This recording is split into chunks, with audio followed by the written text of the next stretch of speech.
I'll leave some flyers over here. All right, perfect. There. Yes, sir. Any questions for me?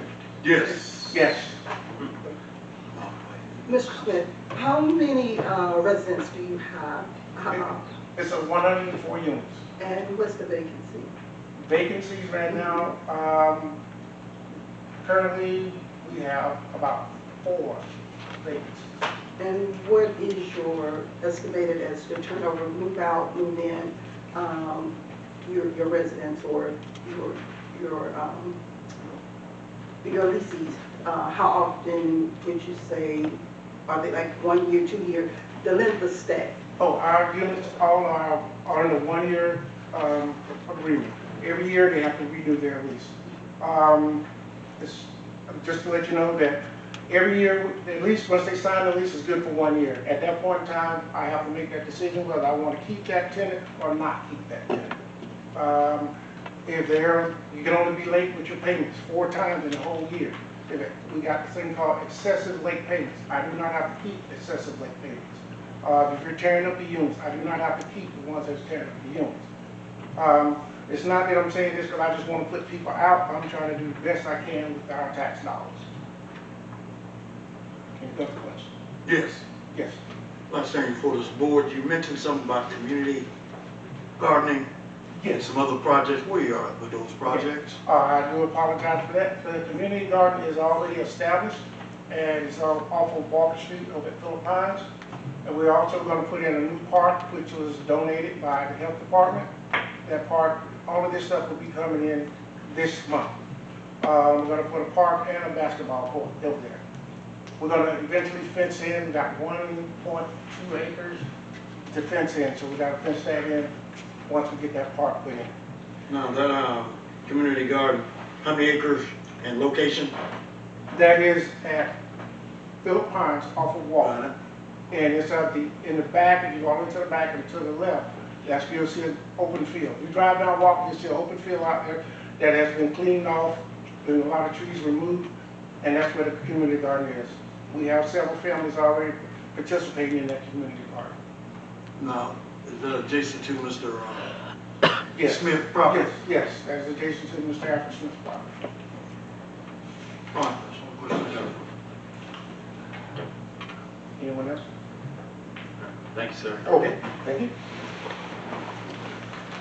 All right, moving to item number 6, Mr. Mayor. It's that time of year again, the annual FLC conference will be held in Hollywood, Florida. They asked that we nominate elected voting delegate to represent the city of Live Oak. I know you've done that in the past, Mr. Campbell. We're looking for volunteers.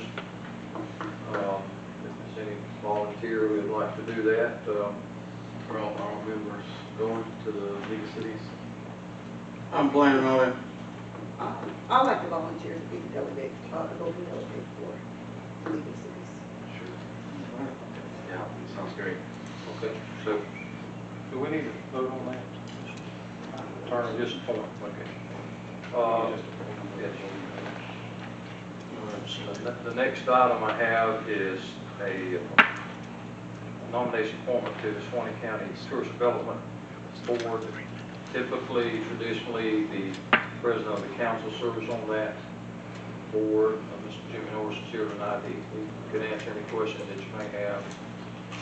Council's decision, but typically, Mr. Birch was the representative last time, and then I forget who was the president for that. That's the tradition. Mr. Mayor, Yeah. question. Is it 2 elected officials serve on that board? That come from the council? I don't know, is one elected official? One from the largest. Mr. Norris. Mr. One Norris, more, she can come to that podium, if you would, please. let Mr. Norris come up and see if he answers. Norris, Economic Development Director, Tourism Director for Swanee County. Okay. Now, is that 2 elected officials from the city council? One. Just one? One. Then what, the other elected official from the county? There's the chairman from the Board of County Commissioners. Okay. There's one elected official from the largest municipality, so that would be Live Oak. And then the rest of the people that makes up that. There's also an elected official from the next, which would be Branford. Okay. And then we have to have 4 hoteliers on that board, and then there's a couple of at-large. So, Mr. Birch served in that capacity as the chairman. It typically resides, the statute says that they recommend the chairman. It can be appointed, but the recommendation is that it go with the chairman. So Mr. Birch represented in that capacity, and then for Mr. Birch, Mr. Al.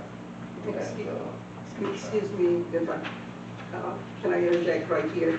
Reading what's in your packet.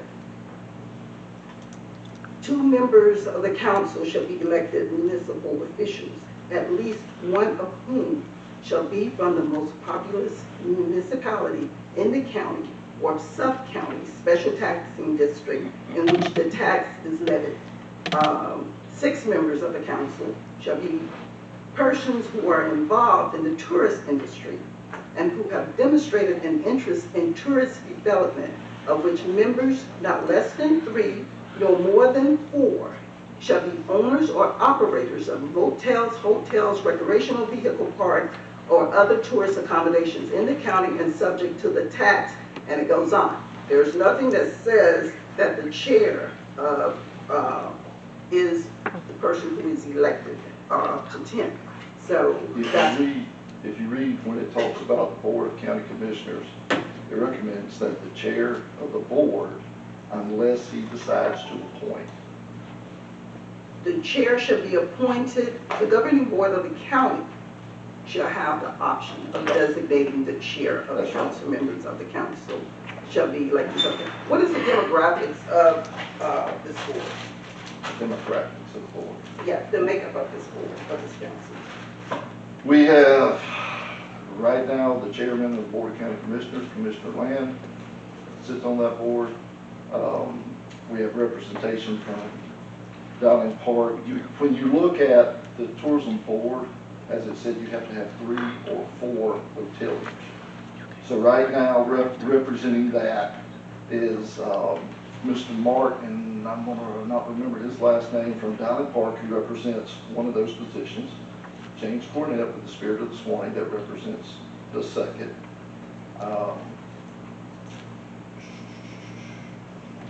You told me not to bring my notes.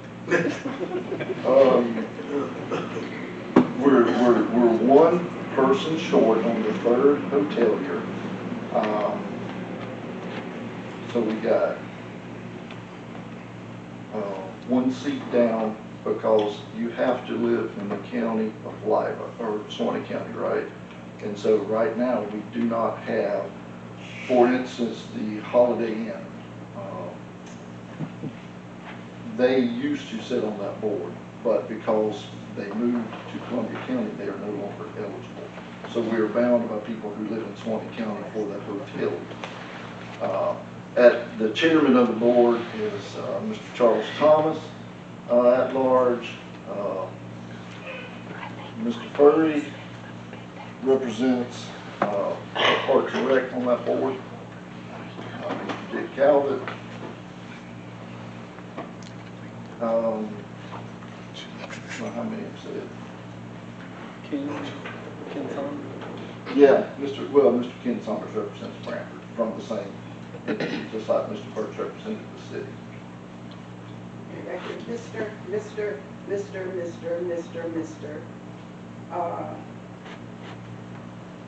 That's the reason I asked about the diversity of this board. When you look at things through a homogeneous lens, when you're talking about tourism,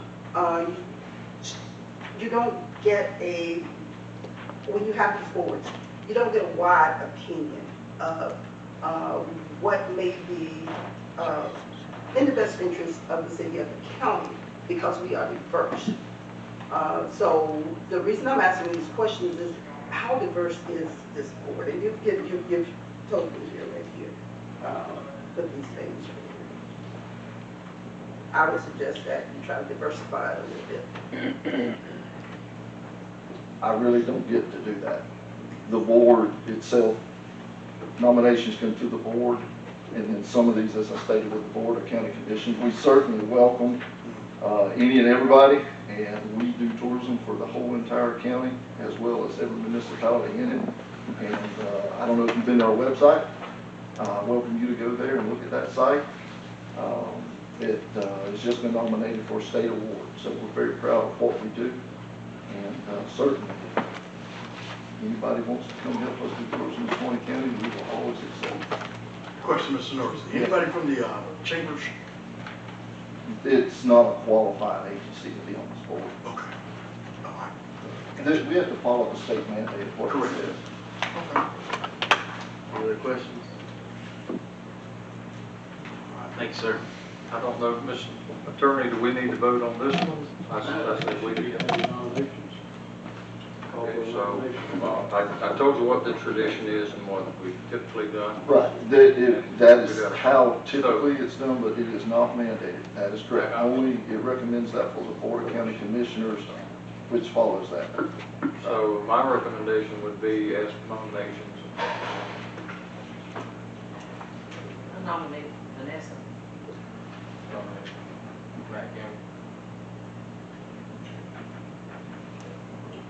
Councilman Carter, take a vote. Pass out cards.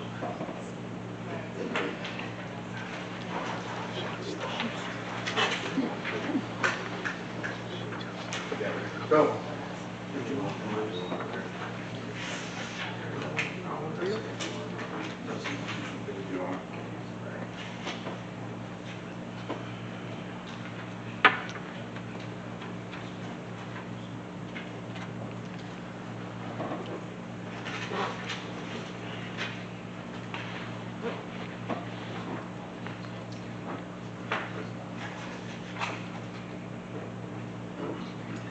All right, Mr. Alford, Matt Campbell. Ms. Owens, Vanessa. Ms. Vanessa, and Mr. Jefferson. Campbell. Rita 2, Campbell. Motion. Yep. Motion to accept. Offer motion to accept Matt Campbell.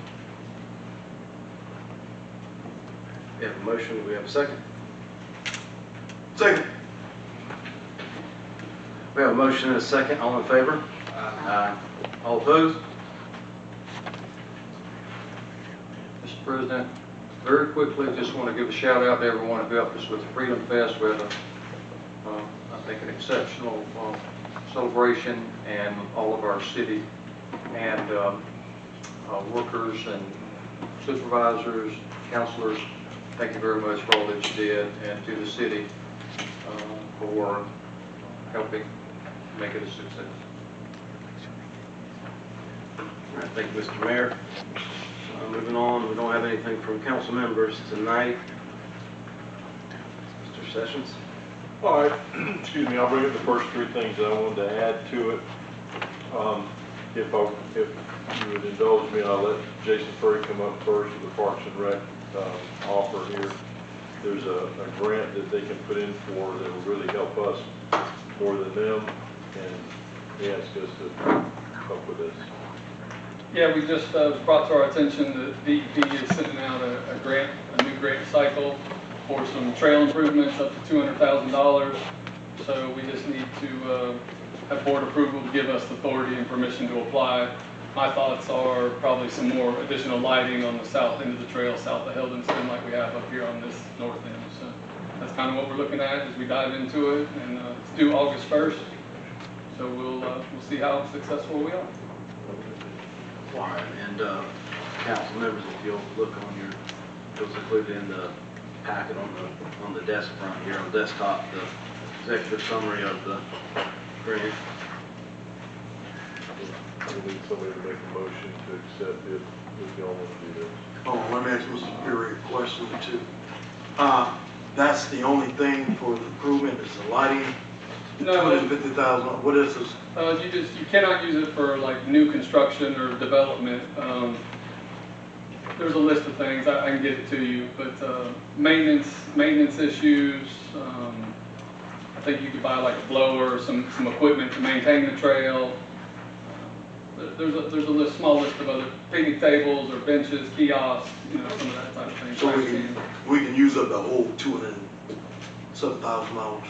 I'm sure, we could. Okay, We would use the maximum amount that we can for sure. all right, that's coming from the state. Yeah, Okay. And it's first come, first served, so the sooner we get it in, the better. All right.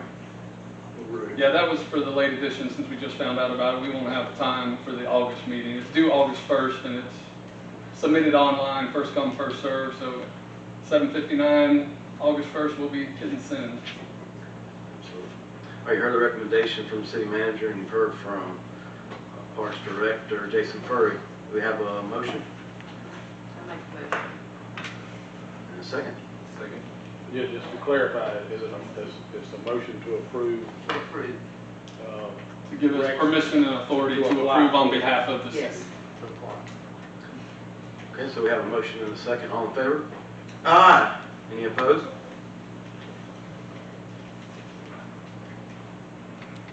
Thank you, Mr. Furry. All right, the second thing I want to bring up, every 10 years, the DOT makes a map, and I'll pass these out, but basically, me and Greg Scott, the county manager, have to sign a copy of these maps and turn them in. So one is the county boundaries, and one is the city boundaries. So we signed them and took them to the DOT and turned them in. And so this just needed to be mentioned in our minutes tonight. So now it has been mentioned in our minutes that we've gone through the process. So that takes care of this one right here. There's no need to make any motion. All right, so this dark spot represents the city boundaries, am I correct? Yes, sir. All right, sir. 10 years from now, hopefully it'll look a lot different. Yes, sir. All right, the last thing is, the Coliseum is getting a big redo. All the barns that they kept the pigs and the steers in, are gonna be torn down. The old, I don't know what you call it, what's the concrete building there? We call Complete it? work. The show barn. The show barn. So the part with the real steep steps and all is pretty dangerous for people to go up and down. That's all gonna be torn down and rebuilt. And there's gonna be 120, if I'm not mistaken, show barn that's gonna be air conditioned so people can show the animals, and everybody that's there watching won't be sweating to death, okay? And when we do this. And then there's gonna be an additional building built that's gonna be about 120 by 120 for the outside keeping of all the animals. The contentious part of this is, to do this, it's larger than what we have there now. And so the footprint of this may encroach on 2 oak trees that are at the park. One of them is definitely in the way. There may be a second one. So I wanted to bring it to everybody's attention that there's a possibility that we may have to, or the Parks and Rec would have to come to us for a permit to take down 1 or 2 of the oak trees there. But after talking with Jason, prior to the demolition of the buildings, we're gonna see if they can stake out what the property's gonna look like and see exactly where the buildings will fall, to make sure that, we may have to cut one down. I don't want to cut any of them down if I don't have to, but to make sure where it's going to be. And then I'd like to move forward in the city that anytime one is cut down, we plant 2 more and try to plant them on the same property. So Jason's agreed to that. And at this point in time, pretty sure one will have to come down, but we're really trying to save the second one. But they will come to us for a permit if we need to do this. But I just want to bring it up for y'all's attention at this point. Question. Yes, sir. This project at a cost for the county or for city and county? Do these buildings be All Jason. all Jason? Okay. Yes, sir. It's a county project. We have grants from the state through the Department of Agriculture. It's no cost to the city. It's county property inside the city limits. So that's how it affects the tree ordinance with the city. So we'll work with Mr. Curtis and go through the proper permit process. All right, You're Jason. welcome to contribute if you want. Okay, so Jason, are you got a start time or not yet? Till you get the money or what? We're getting there. The bids for demo come in this Friday. We'll open them to do the demolition. We're in the design phase of the buildings itself, so we anticipate sometime this fall that we'll get started on construction and go out to bid for that. Okay. Hopefully, within the next year. I have a question. Did you all get an arborist to look at those trees? That's what we're doing right now. We have one quote from an arborist, and we're getting a second one.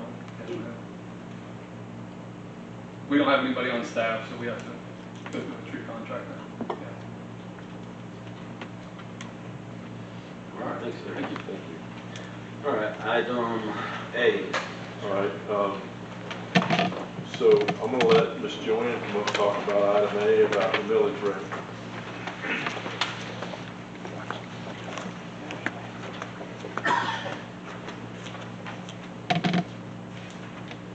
Good evening, council members. I'm Joanne Luther, your finance director for the city.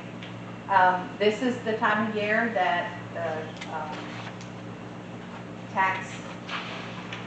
property tax items begin. We are on the agenda. We've asked the council to set a proposed maximum millage rate for the tentative budget hearings. This proposed rate is what will go on the notices, the tax notices that the property appraiser sends out every year to all property owners, city and county. The proposed rate that you set tonight, you can go down when you set your tentative rate, but you cannot go up. So tonight's rate, you kind of want to set it as high as you would think you would go. And that way, when you'll come back to do a tentative the beginning of September, and you'll do a final the end of September. Right. So I've given you a paper that showed some calculations. The rollback rate is calculated at 9.2623. That rollback rate is calculated to give the same dollar tax value to the city that it had last year, with the consideration of new properties and changes to properties. It's not that paper, Mr. Alford, it's in your packet. It was right behind this item